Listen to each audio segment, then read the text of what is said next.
Baik, Assalamualaikum warahmatullahi wabarakatuh, anak-anakku sekalian.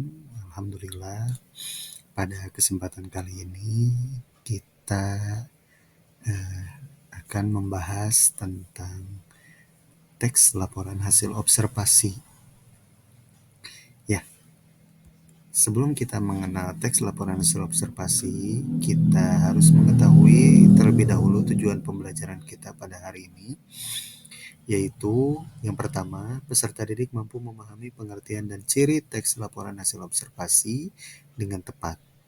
Dan yang kedua, peserta didik mampu mengidentifikasi informasi di dalam teks laporan hasil observasi yang dibaca dengan tepat. Ya. Jadi, sesudah kalian mampu memahami pengertian dan ciri-ciri teks laporan hasil observasi, serta mampu mengidentifikasi informasi di dalam teks laporan hasil observasi ini dengan tepat, maka tujuan pembelajaran kita pada pembelajaran untuk yang pertama sudah tercapai. Bisa dipahami ya? Baik. Sebelum kita mempelajari teks laporan hasil observasi, mari kita amati gambar berikut. Coba kalian amati suasana yang ada pada gambar tersebut. Kemudian selanjutnya diskusikan dengan dan kemukakan pendapatmu terkait pertanyaan yang akan Bapak sampaikan. Yang pertama, seperti apa situasi dalam kereta itu? Yang kedua, siapa sajakah penumpang kereta tersebut? Tentu dapatkah kalian menyimpulkannya berdasarkan pakaian yang mereka kenakan? Dan yang ketiga, adakah peristiwa menarik yang kalian lihat pada gambar tersebut?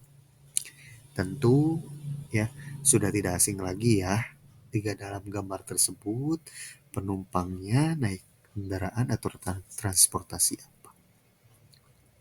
Oke, baik. Ya, betul sekali. Gambar tersebut menandakan bahwa orang-orang sedang berada di dalam transportasi kereta. Ya, kereta api atau misalkan di kota-kota besar seperti kota Jakarta ya, banyak sekali kendaraan transportasi yang bersifat umum seperti kereta ini ya. Ada kereta listrik, ada kereta api dan sebagainya. Baik anak-anakku sekalian, pada materi selanjutnya Bapak akan menyampaikan tentang topik dan gagasan umum. Tentu kalian mungkin sering mendengar kata topik dan gagasan utama atau gagasan umum. Namun tahukah kalian perbedaan di antara keduanya? Oke, yang pertama topik merupakan ide atau pokok pembicaraan di dalam teks atau karangan yang menggambarkan keseluruhan isi karangan. Dan tentunya topik ini bersifat umum ya, anak-anak sekalian. Dan yang kedua, gagasan umum. Nah, gagasan umum merupakan ide utama atau inti pembicaraan yang ada di dalam sebuah paragraf. Gagasan utama juga disebut ide pokok. Nah, kalau gagasan utama ini tentu bersifat khusus ya anak-anak sekalian. Nah, kedua kedua hal ini hampir sama, yaitu merupakan ide atau pokok pembicaraan. Namun, untuk topik sendiri itu menggambarkan seluruh isi karangan. Tetapi untuk gagasan umum atau gagasan utama, ide utamanya atau pokok pembicaraannya itu hanya dalam sebuah paragraf saja. Gitu ya anak-anakku sekalian. Baik, kita akan lihat contoh yang sudah Bapak sediakan. Baik, ini contohnya. Yang pertama, kita baca bersama-sama ya anak-anakku sekalian.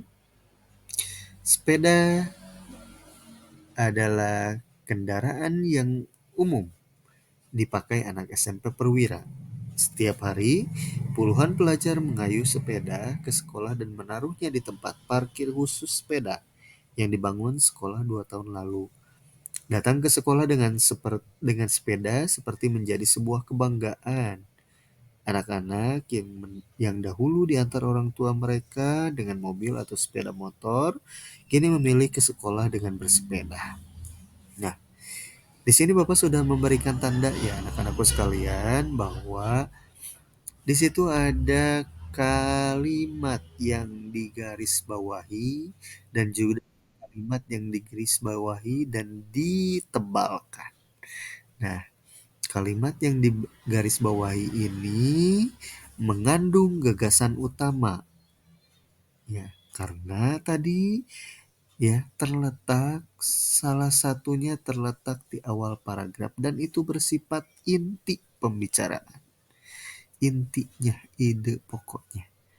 Ya, sepeda adalah kendaraan umum. Tentu itu merupakan pengertian dari sepeda ya. Dan kenapa itu bersifat umum? Karena itu bisa menjawab pertanyaan kenapa atau misalkan apa pengertian dari sepeda. Ya, tuh. Kemudian di dalam teks tersebut, di dalam paragraf tersebut banyak sekali kata sepeda dan itu menjadi topik pembicaraan atau topik inti karangan. Ya, anak-anak sekalian. Baik, selanjutnya cara menentukan topik ya. Sebuah topik atau sebuah teks laporan hasil observasi tentu memiliki topik-topik tertentu. Kalian dapat menemukan topik itu dengan mudah melalui cara berikut. Satu, perhatikan judulnya. Ya, kenapa kita harus perhatikan judulnya? Karena terkadang judul juga menunjukkan topik yang ada di dalam sebuah teks. Yang kedua, ajukan pertanyaan. Ya, apa yang paling banyak dibahas dalam tulisan tersebut? Seperti teks yang tadi kita bahas bahwa eh, tulisan yang paling dibahas di dalam teks tersebut tentu tentang sepeda. Kemudian perhatikan hal yang dibahas dalam paragraf pertama dan terakhir. Nah, kenapa kita harus memperhatikan hal yang dibahas dalam paragraf pertama dan terakhir? Karena terkadang penulis menunjukkan topik dalam paragraf pertama dan juga terakhir. Ya, karena kita harus ingat juga bahwa gagasan umum itu atau gagasan utama itu ada yang namanya paragraf deduktif dan juga ada paragraf induktif. Ya, baik. Kemudian amati kata-kata yang paling sering muncul. Nah, ini merupakan cara menentukan topik juga ya, karena saat menjelaskan idenya, penulis akan menggunakan kata-kata khusus yang ia gunakan berulang kali. Seperti tadi kan di dalam teks tadi banyak sekali muncul kata sepeda. Nah, sehingga itu bisa dijadikan sebagai topik utama dalam teks tersebut atau paragraf tersebut. Kemudian selanjutnya, amati peristiwa yang paling sering dibahas. Nah, kenapa kita harus mengamati peristiwa yang paling sering dibahas? Karena saat menjelaskan idenya, penulis akan menyebutkan beberapa peristiwa yang memiliki makna sama. Dan yang terakhir, amati petunjuk gambar. Nah, karena terkadang penulis menyertakan gambar di dalam untuk mendukung tulisannya. Nah, dalam gambar tersebut berkaitan erat tentunya dengan topik dalam tulisan. Nah, sekian anak-anakku sekalian cara untuk menentukan topik dan gagasan umum dalam sebuah teks laporan hasil observasi. Mudah-mudahan kalian tidak cukup puas ya untuk menerima materi ini. Sekian dulu dari Bapak. Terima kasih. Wassalamualaikum warahmatullahi wabarakatuh.